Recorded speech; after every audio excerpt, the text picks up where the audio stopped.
तो मैं कहना चाहता हूं, कोटरा के अंदर जो जय जोहार का बंद करो, उन लोगों को पूछो कि डैम बंद करो।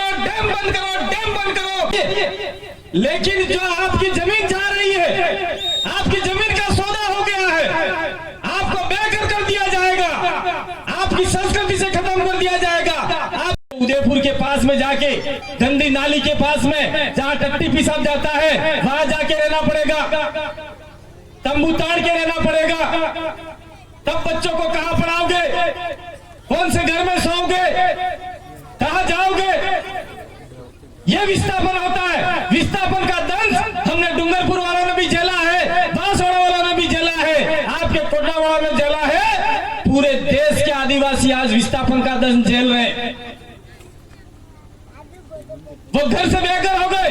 सरकार ने उनको कहा कि हम आपको जमीन देंगे, घंटा ही नहीं दिया उन लोगों को, कुछ नहीं दिया, घंटा भी नहीं दिया। उन्होंने कहा हम आपको पक्का मकान देंगे, कुछ नहीं दिया। उन्होंने विस्थापन कॉलोनी बनाई, उस कॉलोनी के ऊपर भी चोरी हो गई। मंत्री, नेता, सेता सारे मिलके जमीन खा गए। आज तक वो लोग रो रहे हैं, छाती कूट रहे हैं कि हमारा जमीन हमको दो, हम विस्थापन हो गए। आपके कनाडा के लोग प्रतापगढ़ में जाके रह रहे हैं, उनको आज तक जमीन का पट्टा नहीं मिला है। आपका बांसवाड़ा के लोग गुना जिले में जाके रह रहे हैं, मध्य प्रदेश में 300-400 किलोमीटर, जिन्हें बोली भाषा वहां की अलग है, समझ में ही नहीं आती है। वहां शादी ब्याह का भी चक्कर पड़ता है। ऐसे लोगों को विस्थापन का दंड झेलना पड़ रहा है। अगर मान लो आपको यहां से डैम बन गया और आपको यहां से कहा खाली करो, तो कहां जाओगे आप लोग? कोई सोचा है आप लोगों ने? कहां जाओगे आप लोग? ये आपका अशोक गहलोत मुख्यमंत्री कहां आपको जगह देगा? अगर केंद्र सरकार का पैसा आता है, नरेंद्र मोदी जी आपको कहां जगह देंगे? अशोक गहलोत जी कहां जगह देंगे? ये आपके सरपंच से पूछा कभी आपने?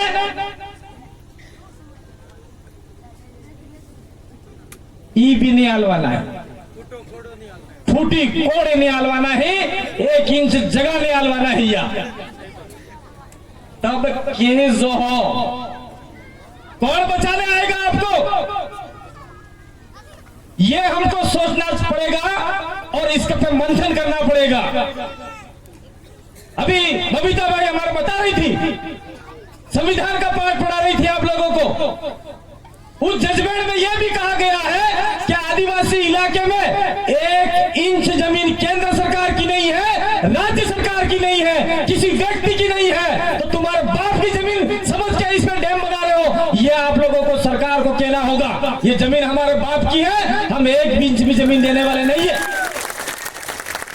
और ये हम लोग को हवाई फायर नहीं कर रहे, ये हम संविधान के तहत कह रहे हैं, सुप्रीम कोर्ट के जजमेंट के तहत कह रहे हैं। लेकिन ये सरकार के सामने आपको कहना पड़ेगा। अगर ये आप लोग नहीं बोले तो आने वाले भविष्य में बहुत बड़ा नुकसान होगा। जब ये भाई गीत गा रही थी मेरी मां के समान, तो मैं वहां बैठे बैठे आप लोग तालियां बजा रहे थे, मेरे आंखों में आंसू आने से मैंने रोक लिए।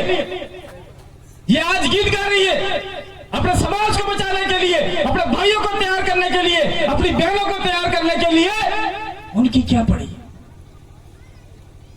उनको यहां पर लगा है कि नहीं हमको जागना होगा, हमारे समाज कहीं विस्थापित नहीं हो जाए। तो उस गीत में जो मार्मिकता थी, जो गुण थे, वो गुण आप लोगों ने हंसी में उड़ा दिए। आहिगियन खत्म था के मामला नहीं। इनका गीत जो था वो गीत इस महापंचायत का सार निकल के आता है। आप मुझे ये बताइए, ये अखबार में आया था, दैनिक भास्कर में, कौन सी तारीख का आया पता नहीं है। चकडागमार या भूजा में प्रस्तावित डैमों का विरोध, डैमों का विरोध, डूबी क्षेत्र वाले पंचायत हर दिन धरने पे बैठे। तो आप लोग में से कितने लोग धरने पे गए थे मुझे बताओ, उंगली खड़ा करो। ठीक है, गया था बैठे और आपने धरना दिया। उस धरने के अंदर एक कमेटी बनी। जब धरना उठा दिया राजू भाई, जब हमको पता है, तो धरना में जो कमेटी बनी, उस कमेटी में आप कितने लोग हो ये बताओ मेरे को। कोई नहीं है, नहीं भाई, फॉल्ट कहां है आपका, मैं बताना चाह रहा हूं। उस धरने के अंदर जो कमेटी बनी कितने लोग यहाँ के हैं और 18 गांवों के हैं, ये आपको पता लगाना है। हमको पता है, हम डूंगरपुर से रहते हैं, हमको पता है कि उस धरने की कमेटी में जो गांव डूब रहे हैं, उस गांव में से बड़ी मुश्किल से मेरे अंदाज से 1 या 2 लोग होंगे, वो भी गुलाम लोग लिए होंगे ताकि आपकी जमीन बिक जाए। आपको उस कमेटी में रहना चाहिए था। उस कमेटी को बर्खास्त करो अभी, और उस कमेटी में आपके एसडीएम को बोलो, तहसीलदार को बोलो कि कमेटी पुनः स्थापित की जाए, और उस कमेटी में 18 गांव के लोग रहेंगे। जो डरने वाला आदमी नहीं होगा, डरने वाली लेडीज नहीं होगी। जैसे आपकी ग्रासिया बाई को अगर आप कमेटी में लेते तो वो कहती तहसीलदार को, एसडीएम को, ना हमें जगह नहीं आलो, तो मर्जी करो वही कर लो, हमें दिल्ली धरनो दूंगा ना, हमें जयपुर धरनो लगाऊंगा। ये ऐसे बोलने वाले वहां जाने चाहिए थे, लेकिन आप लोग में से कोई नहीं गया। ये हमारी बहुत बड़ी कमजोरी रही। इस कमजोरी को दुरुस्त किया जा सकता है। हम लोगों को डूंगरपुर से हम लोग आए, ये कोई डूंगरपुर, बांसवाड़ा, प्रतापगढ़, उदयपुर नहीं मानते। हम लोग पूरे आपको हमारे परिवार का सदस्य मानते हैं। ये डूंगरपुर बांसवाड़ा का मामला नहीं है, ये गुजरात के आदिवासी, भील आदिवासी, मध्य प्रदेश के भील आदिवासी, महाराष्ट्र के भील आदिवासी, जो हम लोग भील प्रदेश कहते हैं, उन सभी को हमारे परिवार का सदस्य मानते हैं। अगर आपका एक आंसू बहता है तो हमारे एक खून का आंसू बहता है। इसलिए हम हमारे स्वयं के खर्चे से यहाँ पे आपको बीच में जगाने के लिए आए हैं, आपका दर्द मिटाने के लिए आए हैं। ये बबीता शादीशुदा, अभी शादी हुई है उनकी गए साल, इसको क्या पड़ी है? ये दूसरे बाजार वाले लोग तो 1 साल तक हनीमून मनाते, कहीं बाहर जाते हैं, और ये हनीमून नहीं मना के महापंचायत कर रही है, तो इसको क्या पड़ी है? ये हमारी माया कलासुआ जिला परिषद सदस्य है, आजाद सरपंच है, उसका पति है, दोनों पति पत्नी है, उनको क्या पड़ी है? क्यों है आपके बीच में जगाने के लिए? मुझे क्या पड़ी है? मारे सोने न पैर हंगड़े खाई पैर मस्त रहो, अब सड़ा पक चाहे सड़ा न पकड़ गाड़ी खम मस्त रहो, ते हमार तुम्हारे से होकर आवेला हमें भाई। તમે લાડગા લો, લાડગા બનાવીએ કે નહીં કે લાડુઆ લાડુ વટે વટે એકડે કુકરું મારી વટે કે બોકરો લાવ્યા કે પાડો મારી वटे क्या है? काय पाड़ा कुकरू बुकरू कटा वाला में खाई जा हेलो। हम लोग ये यहाँ पे कुछ नहीं बट रहा है, यहाँ पे आपकी जमीन जा रही है, हमारा सीना जल रहा है, हमारा शरीर जल रहा है। क्या आने वाले समय में हमारे लोगों को विस्थापित किया जाएगा तो कैसे होगा, क्या होगा, ये हमको यहाँ पे लग रहा है। और आप लोग आराम से सोए हुए हो। नरेंद्र मोदी की रैली होगी तो आपके बीच में आपका भाई लेके जाएगा, उसको खुद का किराया खर्च करके उदयपुर लेके जाएगा। राहुल गांधी की रैली होगी, उनको लेके जाएगा। अशोक गहलोत की रैली होगी, उनको लेके जाएगा। अभी अभी गांव गांव में दूसरे पार्टी वाले घूम रहे हैं, आप लोग सीधे जाएंगे झंडा पकड़ के, कांग्रेस पार्टी जिंदाबाद, बीजेपी जिंदाबाद, घंटा जिंदाबाद। अगर ये तुम्हारा हितैषी है, ये राजनीतिक पार्टी अगर आदिवासी की हितैषी है, तो प्रस्ताव पारित करें कि कोटरा में बनने वाले दोनों डैम आज से खारिज किए जाते हैं। हम लोग आदिवासियों के साथ में कंधे से कंधा मिला के लड़ेंगे। अगर ऐसा कांग्रेस पार्टी ने बोल दिया, बीजेपी ने बोल दिया, अन्य पार्टी ने बोल दिया, तो हम लोग यहाँ आना बंद कर देंगे और आपको आपका काम हो जाएगा। ये कभी हो सकता है ऐसा? कोई भी कांग्रेस पार्टी में जा रहा हो, कोई भी बीजेपी पार्टी को वोट दे रहा हो, तो आपके नेता को बोलो, अशोक गहलोत जी को बोले कि प्रस्ताव खारिज करें। आपने 25,000 करोड़ रुपया इस डैम के लिए दिया है, किनसे दिया हमें पता नहीं, 2500 करोड़ कितना दिया है, वो पैसा वापस ले ले। अब कुछ लोग ऐसा कहते होंगे, वो कहीं तालाब बने, डैम बने, यार अपने तो मजा भी जवानो है। देखो सुनना भाई, काकी बाबी समझो तमे कान माड़ीने क्यारे तळाव बने, આપણે તો મજો આવી જવાનો હે। ઝીલ વાજળ હે, ક્ષેત્ર દવાજળ હે, ગોદર દવાજળ હે, લબર દવાજળ હે, તે પાટલે લઈને બુટા બુટા કુટંગા આપણે કુવામાં પાણી નહીં લાવવું પડે। ये आप लोग सोचते होंगे, लेकिन जब आपका मकान ही नहीं रहेगा, आपकी जमीन ही नहीं रहेगी, तो गोदर कटे वो दुआगा भाई।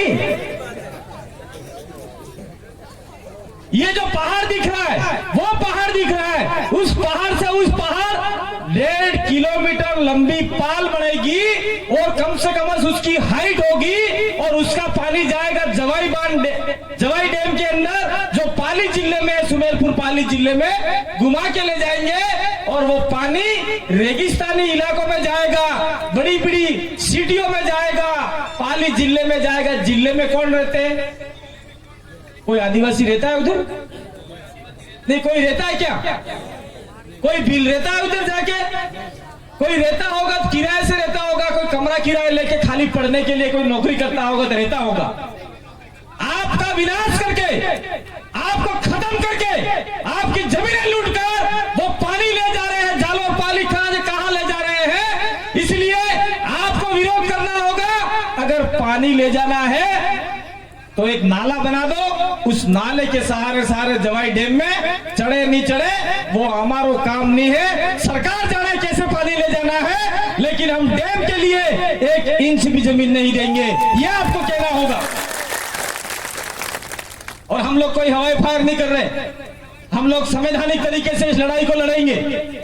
और हो सकता है हमको जोधपुर जाना पड़े, हमको दिल्ली जाना पड़े। वो भाई ने अपने गीत में कहा दिल्ली जाना है, जयपुर जाना है, वो तैयारी भी आज से चालू कर दो।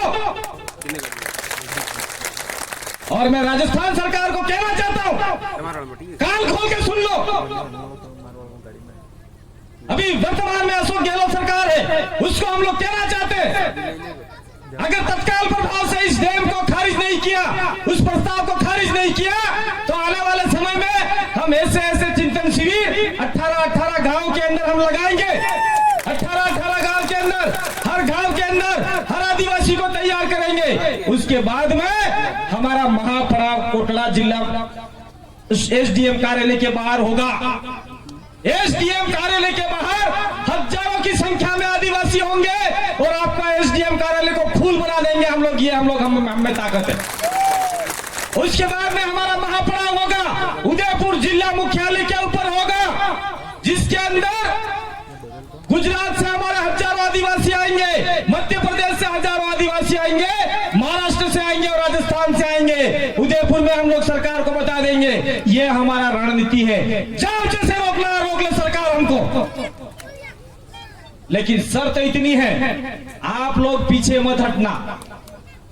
ये भाई पुलिस वाले बैठे हुए हैं, इनको तनख्वाह मिलती है, तो हो सकता है कि आपको एक डंडा भी मार दे, सर पे लड़बी भी मार दे, क्योंकि सरकार इनको कहती है उठ तो उठना पड़ेगा, बैठ तो बैठना पड़ेगा उनको। ये ड्यूटी नहीं निभा रहे, ये ड्यूटी नहीं निभा रहे। कलेक्टर भी ऐसा, एसडीएम को भी ड्यूटी निभानी पड़ती है, इवन चपरासी को भी सरकार की ड्यूटी निभानी पड़ती है। लेकिन सरकार का जो पैसा है, अभी हमारे वो सेवादार जी बोल रहे थे, क्या बोल रहे थे, आपकी जो एक कोई बीड़ी पीता है काका, कोई बीड़ी पीता होगा, नहीं पीता चलो ये बताएगा नहीं। घर के अंदर एक माचिस लाते हो, वो माचिस आपका 1-2 रुपये का है, उसके ऊपर भी टैक्स हो गया है। कंपनी को टैक्स देना पड़ता है और कंपनी टैक्स वापस रिटर्न देती है गवर्नमेंट को, और उसी टैक्स से इन सरकारी कर्मचारियों को तनख्वाह मिलती है, सरकारी कर्मचारियों को तनख्वाह मिलती है। और जनता का जनता द्वारा शासन है, तो जितने भी सरकारी कर्मचारी हैं वो जनता के नौकर हैं, कोई मालिक नहीं है हमारे। ये भी आपको समझना होगा। कलेक्टर को कहोगे कलेक्टर साहब आप हमारे नौकर हो, गवर्नमेंट सर्वेंट हो, तो गवर्नमेंट कौन? जनता ने जनता द्वारा, ये लोकतंत्र का मामला है, जनता ने जनता को चुना, यानी जनता ने आपके एक आदमी को चुना, वो सरकार बन गया, वो मंत्री बन गया, वो सरकार की भूमिका में हो गया, वो सरकार नहीं है, सरकार आप हो। ये आज तक किसी नेता ने नहीं बताया आप लोगों को। नेता कहता है मैं कहूंगा वैसे होता है, लेकिन हमारे लोग एक हैंडपंप, एक रोड, एक न जाने वो पशु का कौन सा डालिया बांधते, कैटल शेड, और कोई किसी को माँ बाड़ी, किसी को आंगनवाड़ी, किसी को दे दिया तो वो उसके गुलाम बन के सारी जनता को गुमराह करने का काम करते। ये आपको समझने की जरूरत है। दूसरा, अभी हमारे बबीता जी ने बताया, लेकिन ये इस डैम से जुड़ा हुआ मामला नहीं है, लेकिन फिर भी हम लोग संवैधानिक जानकारी 4-5 राज्यों में देते हैं, तो आपको भी बता के जा रहे हैं। क्या बता के जा रहे हैं कि अनुसूचित क्षेत्र में आर्टिकल 244(1) और पैरा 1 के पैरा 5 में कोई भी कानून या कोई भी एक्ट आदिवासी का अहित हो, ऐसा सरकार प्रस्ताव में पारित नहीं कर सकती। एक तो ये आपका हो गया। दूसरा ये हो गया कि आपका एक जजमेंट आया है, शायद पीर अमीर रेड्डी का ही है या किसका, मैं थोड़ा भूल रहा हूं। उसमें यह कहा गया है कि अनुसूचित क्षेत्र में Indian penal code, IPC, CrPC आदिवासी क्षेत्र में सीधे तरीके से लागू नहीं होगी। टीएसी में प्रस्ताव पारित होगा, कौन सी धारा लगेगी, कौन सा एक्ट लगेगा, ये सरकार में जो हमारे लोग भेजे हुए हैं, जो ग्राम सभा बनी हुई है, वो तय करेगी। क्योंकि ये साफ लिखा हुआ है संविधान के अंदर कि जहां आर्टिकल 13(3) का प्रभाव है, वहां पे सारे एक्ट और धाराएं गौण हो जाती है। ये तो न तो हमारे कलेक्टर को पता है, न एसपी साहब को पता है, न सीएम साहब को पता है, न पीएम साहब को पता है, न किसी को पता है नहीं। देश सिविल कानून में हमको लपेटे जा रहे हैं, सिविल कानून में लपेटे जा रहे हैं। इसलिए आदिवासियों का जो कस्टमर कानून है, रूढ़िगत कानून है, वो भी आपको समझना होगा और आपके थानेदार को समझाना होगा, लिख के बताना होगा। मैं आपको बताना चाह रहा हूँ, गांव में झगड़ा हो गया रामा भाई और काना भाई का। काना भाई ने मुकदमा कर दिया इन पुलिस वाले भाइयों के पास में जाके, साहब ये तो मेरे घर में घुस गए 5 लोग। तो कोई पुलिस वाले भाई ऐसे होंगे, मैं आपको नहीं कह रहा हूँ, मैं एक उदाहरण दे रहा हूँ। कोई पुलिस वाले भाई बहुत सारे ऐसे होते हैं, कितने लोग आए थे साहब, ये तो 2 लोग आए थे, 3 लोग। क्या लेके आए थे? लौट लेके आए थे, कोई तलवार लेके आए थे, कोई मारा तो नहीं मारा, लेकिन मैं ऐसा मुकदमा बना दूंगा, बलवा लगा दूंगा। तो उसका भाई कहाँ काम करता है? सूरत काम करता है, कोई अहमदाबाद काम करता है, कोई उदयपुर काम करता है, वो झगड़े में थे ही नहीं और उनका भी मुकदमे में नाम डाल दो।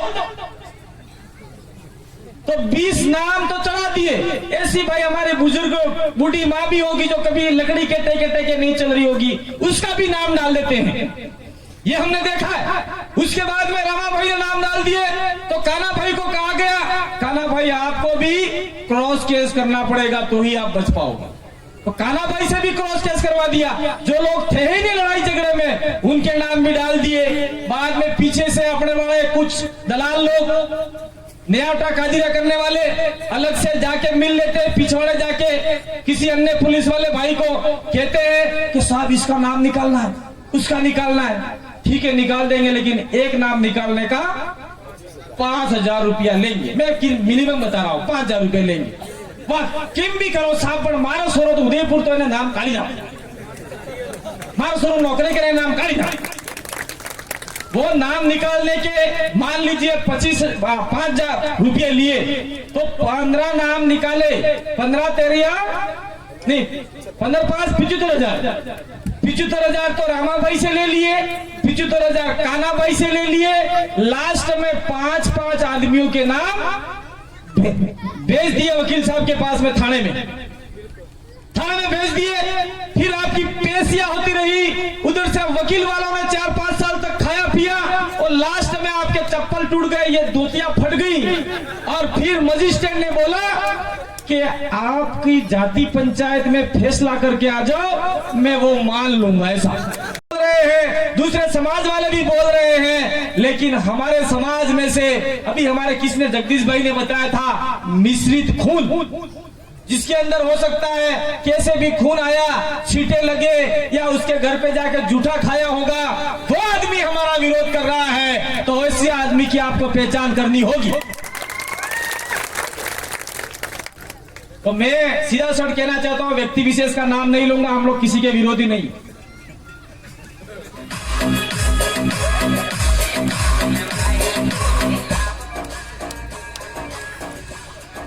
भाई महिला हजी बहरी बेटी आदमी बेटा है, ये विचार नहीं करता हुआ मऊड़ी पाइपिन बोले हैं, पानी हो। ये कुछ लोग कहते हैं आता एक आदमी अब जो लाभो छोड़ो यार, कोई जब पेरी ना आता मऊड़ी पाइप बोलते तो है।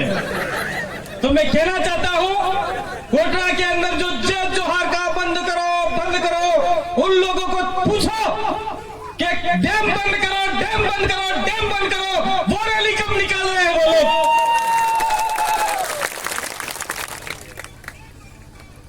तो ये आपको पूछना होगा।